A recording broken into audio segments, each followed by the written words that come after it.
इस पार लगा देना। गुरुदेव दया करके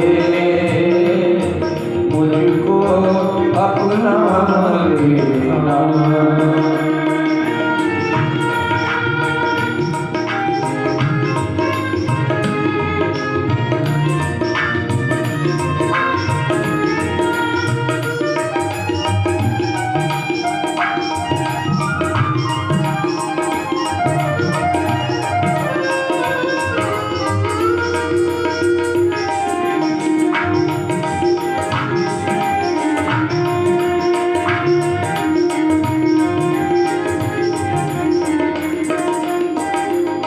तुम सुख के सागर हो, निर्धन के सहारे हो। तुम सुख के सागर हो, निर्धन के सहारे हो। इस तन में समाये हो, मुझे प्राणों से प्यारे हो। नित माला जपूं तेरी, नित माला जपूं तेरी। इस पार लगा देना। गुरुदेव दया करके मुझको अपना लेना।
पापी हूँ या कपटी हूँ, जैसा भी हूँ तेरा हूँ।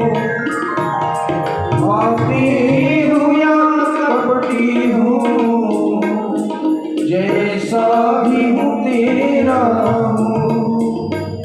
घर बार छोड़ कर मैं जीवन से खेला हूँ। घर बार छोड़ कर मैं जीवन से खेला हूँ। दुख का मारा हूँ मैं, दुख का मारा हूँ मैं। मेरा दुखड़ा मिटा देना। गुरुदेव दया करके मुझको अपना लेना। मैं शरण पड़ा तेरी, मैं शरण पड़ा तेरी। चरणों में जगह देना। गुरुदेव दया करके मुझको अपना लेना। गुरुदेव दया करके मुझको अपना लेना। नमोस्तुते व्यास विशाल बुद्धे, फुल्लारविंदायत पत्र नेत्र। भगवान गुरुदेव, आपकी विशाल बुद्धि है, आपकी दृष्टि दूर दूर तक केवल आज के ही लिए नहीं बल्कि आगे अनंत वर्षों तक की दृष्टि है, विशाल है। जिसने ऐसा ज्ञान दीप जलाया है जिस ज्ञान दीपक में महाभारत का तेल भरा पड़ा था। संपूर्ण महाभारत को पंचम वेद कहा जाता है, पुराणों को भी पंचम वेद के अंतर्गत लेते हैं, इतिहास और पुराण ग्रंथ। तो यह ऐसा दीप जलाया है जो संपूर्ण वेदों का जो ज्ञान है पुराणों में और महाभारत में रख करके भाग्य दीप जलाया, दीपक जलाया। इसलिए वेद व्यास जी के दिए हुए ज्ञान से बाहर और किसी का ज्ञान है नहीं। व्यासोच्छिष्टम जगत सर्वम, संपूर्ण जगत को वेद व्यास जी के द्वारा दिए हुए ज्ञान विज्ञान का एक छोटा सा टुकड़ा, जैसे भोजन करने के बाद में छोटे से टुकड़ा कहीं पर थाली के बाहर पड़ गया हो, उस टुकड़े को पाकर के अगर 10 चींटियां पेट भर लें, उसी प्रकार से छोटे से ज्ञान बिंदु को पाकर के संपूर्ण विश्व का कार्य निर्वाह हो रहा है। एक अंश में, जैसे भगवान गीता में कहते हैं कि अथवा बहुनैतेन किंज्ञातेन तवार्जुन विष्टभ्याहम इदं कृत्स्नम एकांशेन स्थितो जगत। एक अंश में ये संपूर्ण ब्रह्मांड सबके सब स्थित है, उनसे काम चल रहा है। बाकी त्रिपाद ऊर्ध्वम, 3 भाग तो बिल्कुल उपयोग में हो ही नहीं रहा। और सच बात भी है, हमारी बुद्धि के लगता है मुश्किल से कोई उपयोग कर पा रहा तो 5 से 8% उपयोग कर पा रहा है। और बुद्धि में इतनी सामर्थ्य है, अमूल्य निधि है, उसको पूरी की पूरी तरह से कोई उपयोग नहीं कर पा रहा। कोई अनंत संभावनाएं, अनंत इसमें क्या से क्या कर जाने की शक्ति है। बुद्धि साक्षात क्रिएटर ब्रह्मा, सरस्वती और ब्रह्मा दोनों अधिष्ठात्र देवता भी हैं। तो ऐसे भगवान वेद व्यास जी को मैं वंदन करता हूँ। साक्षात भगवान हैं, अचतुर्वदनो ब्रह्मा जी के 4 मुख हैं और मेरे गुरुदेव 4 मुख बिना भी साक्षात ब्रह्मा हैं। दिवाहुरपरो हरि, 2 भुजा वाले साक्षात ये भगवान श्री हरि। ऐसे गुरुदेव को मैं वंदन करता हूँ। उनको गुरु स्मृत्वा भगवत स्नेहाद बख्शे। उत्तर देते हुए कहते हैं, सुनिए, आपने जितने प्रश्न किए हैं, इन समस्त समस्याओं के, समस्त प्रश्नों के निदान के लिए, उनके इलाज के लिए एक ही सबसे बड़ा उत्तम उपाय आपके सामने सुना रहा हूँ। वेदांत सार सर्वस्वम पुराणम चैवम उत्तमम। समस्त वेदांतों का, समस्त वेदों का और वेदांतों का मतलब उपनिषदों का निचोड़ है जिसमें, और उसके साथ साथ में चाहे किसी भी प्रकार का कोई पाप समूह हो, उस सारे पाप समूह को समाप्त कर देने वाला, जितनी बुराइयां हैं, अंतर की विकृतियां हैं, उनको दूर कर देने वाला परत्र परमार्थदम। यहाँ तो सुख प्रदान करे और शरीर छूटने के बाद में आपको परमार्थ का देने वाला है, माने परम वस्तु को देने वाला। परमार्थ, परम अर्थ, सबसे बड़ा जिसके बढ़कर के और कोई दूसरा अर्थ नहीं होता, वो कौन है? आप स्वयं परमार्थ तत्व को देने वाला। ये कौन है? कली कलमश को नष्ट करने वाले आदि विशेषताएं बता करके कहते हैं, वो है भगवान शिव का यश, भगवान शिव की कीर्ति, उनकी कीर्ति को सुनाने वाला ये पुराण। ये पुराण जब तक सामने नहीं उपस्थित होता है तब तक के लिए तावत सर्व पुराणानि प्रगर्जन्ति महीतले, यावत शिव पुराणम ही नोदेश्य जगत्य हो। जब तक शिव पुराण सामने उपस्थित नहीं हुआ है तब तक दूसरे पुराण मैं बड़ा, मैं सर्वश्रेष्ठ, इस प्रकार से कर रहे हैं। जैसे निरस्तपात पे देशे एरंडोपी द्रुमायते, जिस देश में एक भी वृक्ष नहीं है, वृक्ष उन्होंने देखा ही नहीं, वहाँ पर यदि अंडी का पेड़ उग जाए, एरंड का पेड़, तो लोग उसी को एरंड का पेड़ बोलेंगे, वो वृक्ष बोलेंगे। वृक्ष और पौधा में अंतर है, तो एरंडोपी द्रुमायते। उसी प्रकार से इस पुराण की अनुपस्थिति में दूसरे पुराण गर्जना कर रहे हैं। सारे तीर्थ तब तक आपस में विवाद कर रहे हैं कि हम मुक्ति प्रदान करने में समर्थ हैं, हमारे पास में आओ, हमारे यहाँ पर आकर के अनुष्ठान करो, हम मुक्ति प्रदान करेंगे। जब तक कि शिव पुराण का दर्शन नहीं हुआ, उसको नहीं सुन पाए। मतलब क्या हुआ? समस्त तीर्थों का वास श्री शिव महापुराण के अंतर्गत आ चुका है। उसी प्रकार से मंत्र हैं, क्षेत्र हैं, जैसे काशी एक क्षेत्र है जहाँ पर शिवलिंग विराजमान होती है, विराजमान होता है उस जगह को क्षेत्र के नाम से जाना जाता है। साथ ही साथ अन्य भी धार्मिक कार्य होते हैं, उनको क्षेत्र, तीर्थ और क्षेत्र। तो क्षेत्र भी, तीर्थ भी, पीठ भी, दान भी, देवता भी, सिद्धांत भी, ये सब के सब आपस में अपने आप को बड़ा बताते हुए आगे आगे मुक्ति प्रदान करने के लिए सबसे बड़े दुकानदार की भांति माने जा रहे हैं, जब तक कि शिवपुराण सामने थे। ये शिवपुराण के आने पर ये सारे के सारे मंत्र पड़ जाते हैं। तो ऐसे शिवपुराण के जो वक्ता है और जो श्रोता है उसका मिलना भी बड़ा कठिन है। उसको बोलने के लिए मैं भी समर्थ नहीं हूँ। फलम वक्तुम न शक्नोमि कार्त्सेन मुनिषत्तमाः। उस शिवपुराण के सुनने से और बोलने से क्या फल मिलता है उसको मैं कह नहीं पा रहा हूँ। इसको तो ये सीधे सीधे अगर कहने का किसी पर सामर्थ्य है तो केवल भगवान शंकर का ही सामर्थ्य है। शिव ही इसको ठीक ठीक से कह सकते हैं और कोई नहीं कह सकता। कह करके इस शिव महापुराण का जैसे महात्मा में जो परिचय दिया गया है वैसा ही परिचय यहाँ पहले दिया है। इसको जो गायन करे उसको सब चीज़ें मिलती हैं। कैलाश संहिता का पाठ करे, रुद्र संहिता का पाठ करे आदि का वर्णन करते हुए, और अन्य संहिताओं का भी, जो विद्येश्वर संहिता के अतिरिक्त अन्य भी संहिताएं हैं उन सब का भी महात्म दिखाया।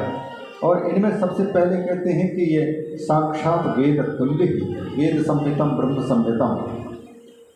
क्यों? क्योंकि समस्त वेदों का और वेदांतों का निचोड़ है। विद्येशम तथा रौद्रम वैनायक मथोपिमन, 12 संहिताएं पहले बताई। विद्येश्वर संहिता, रुद्र संहिता, विनायक संहिता मतलब गणपति के नाम पर प्रसिद्ध, औमिक संहिता माने उमा संहिता, उसी प्रकार से मातृ संहिता, रुद्रैकादश संहिता, कैलाश संहिता, शतरुद्र संहिता, कोटिरुद्र संहिता। ये कल के परिचय में, आज के परिचय में थोड़ा सा अंतर है। इसमें 12 स्पष्ट भी नाम बताते हैं। और फिर जैसे कल बताया गया इनमें से प्रत्येक संहिता में कितने अध्याय हैं और कितने श्लोक हैं उनका भी वर्णन किया। जैसे विद्येश्वरम 10 सहस्रम, विद्येश्वर संहिता में 10,000 श्लोक हैं, उसी प्रकार से अन्य की भी बता दिया। और सबसे पहले कहते हैं भगवान शंकर ने पहले पुराण संहिता को शतकोटि प्रमाणम ही पुरा सृष्ट विश्व विस्तृतम। भगवान शंकर ही संपूर्ण पुराण संहिता, जितने भी 18 प्रकार के पुराण आदि हैं, इनकी अलग अलग ना होकर के एक ही संहिता थी जिसमें 100 करोड़ श्लोक थे। 100 करोड़ की जनसंख्या जैसे भारत की है, उसी प्रकार से ये कहते हैं शतकोटि प्रमाण पहले ब्रह्मा जी, भगवान शिव ने रचा। और इसके बाद फिर वेदव्यास जी ने देखा कि इनके 100 करोड़ को, तो व्यक्ति के पास में उतना समय कहाँ है कि 100 करोड़ श्लोकों का वाचन करे, पढ़े और सुने। तो संक्षिप्त किया वेदव्यास जी ने, व्यास जी ने उनको समास किया, संक्षिप्त किया। कितना? 4 लाख श्लोकों में बांट करके रखा। 4 लाख श्लोकों को फिर 18 जो पुराण हैं उनमें विभाजित किया। तो उन विभाजन के अनुसार श्री शिव महापुराण को 24,000 श्लोक प्राप्त हुए। और स्कंद महापुराण को भगवान कार्तिक के नाम पर प्रसिद्ध स्कंद महापुराण 81,100 श्लोकों वाला है, जिसमें भारत के नहीं परिपूर्ण विश्व के सारे तीर्थों का, समुद्र नदियों का, सबका वर्णन, नाना प्रकार की कथाएं। फिर पद्म पुराण 55,000 श्लोकों का, 50,000 श्लोकों का भविष्य पुराण सुना गया है। पर अभी उपलब्ध जो पुराण है उसमें केवल 14,500 श्लोक मिलते हैं भविष्य पुराण। और ये शिव पुराण 12 पुराण आदि 24,000 श्लोकों वाले। वाल्मीकि रामायण 25 का है, पर वो वेदव्यास जी के नाम पर वाल्मीकि जी का। मद्वयम भद्वयम चैव व्रत्रयम व चतुष्टयम अनापलिंग पूस्कानी पुराणानि विदुर्बुधा। 18 पुराणों के नाम एक ही श्लोक में है और प्रत्येक पुराण की श्लोक संख्या का भी यहाँ पर विवेचन किया गया है। इस प्रकार से इन सब में से, सब पुराणों में से छांट करके शिव महापुराण के बारे में कहते हैं यह 7 संहिताओं वाला जो यह पुराण है इसमें सब कुछ आ गया है, निर्मल पुराण है। और इसको जो पढ़ते हैं, सुनते हैं, उनके जीवन में कुछ भी अप्राप्त नहीं रह जाता, सब कुछ प्राप्त हो जाता है। शैवम पुराणम खलु सत्पुराणम, शंभु प्रिया, शिव जी को अत्यंत प्रिय है। वेदव्यास जी कहते हैं, यह सुनकर के रोमहर्षण ऋषि को समस्त ऋषि लोग उनके अभिनंदन करने लगे और उनसे पुनः प्रार्थना किए। इति श्रुत्वा मुनीनां स वचनं सुप्रहर्षितः संस्मरन् शंकरं श्रुतः प्रोवाच मुनिसत्तमा। परिचय देने के बाद में ऋषियों को जब प्रसन्नता हुई और ऋषियों ने पुनः निवेदन किया तो सूत जी आगे कहना प्रारंभ करते हैं कि सुनिए, पुराण में जो सबसे श्रेष्ठ है इसमें 3 चीज़ें विशेष रूप से ध्यान देने लायक हैं। कौन कौन से? श्रवण, मनन और निधिध्यासन। इन 3 के बारे में बताते हुए 6 कुल के मुनियों की चर्चा करते हैं। षट्कुलीन मुनि, इन सब 6 कुल के मुनियों के चित्त में एक जिज्ञासा हुई, इदम परम इदम नेति। जैसे हिंदू, मुस्लिम, सिख, ईसाई आदि जितने भी दुनिया के धर्म और धर्माभास वाले लोग हैं, वो आपस में यही कहते हैं कि हमारा धर्म श्रेष्ठ है, हमारा धर्म बड़ा है और सबसे अच्छा है। उसी प्रकार से देवताओं के विषय में प्रश्न उठता है कि सभी देवों में से सबसे महान देव कौन है, बड़े कौन हैं, संपूर्ण देवों में से सबसे बड़ा देश कौन है। तो जैसे सबसे बड़ा कौन है, सबसे मुख्य कौन है, सबसे श्रेष्ठ कौन है, इस प्रकार से प्रश्न जागते हैं। उन्हीं प्रश्नों के अंतर्गत ऋषियों के चित्त में यह प्रश्न हुआ कि सबसे बड़े कौन हैं, परम इदम परम नेदम। जब आपस में कोई निर्णय नहीं हो पा रहा था तो इन ऋषियों ने मिलकर के ब्रह्मा जी के पास में जाकर के अपने प्रश्न को रखा कि ब्रह्मन, हम 6 कुल के मुनि लोग, कोई अग्नि को श्रेष्ठ बता रहे हैं, कोई सूर्य भगवान को जगत के सृष्टिकर्ता बताते हैं, कोई विष्णु को बताते हैं, कोई शंकर को बताते हैं, कोई भगवती दुर्गा को बताते हैं, कोई गणेश को बताते हैं, कोई किसी का नाम लेते हैं कि संपूर्ण जगत के उत्पत्ति करता, पालन करता, संहार करता, सबके मूल में वही श्रेष्ठ है। इस प्रकार से चर्चा कर रहे हैं। हम निर्णय नहीं कर पा रहे हैं कि इनमें से सबसे बड़े कौन हैं। तुम ही सर्व जगत धाता सर्व कारण कारणम, समस्त कारणों के परम कारण तो आप हैं। कृपा करके आप बताइए, कह पुमान सर्व तत्वेभ्यः पुराणः परतः परः, सबसे प्राचीन हो और सबसे श्रेष्ठ भी हो, ऐसा कौन पुरुष है, आप उसका परिचय दीजिए।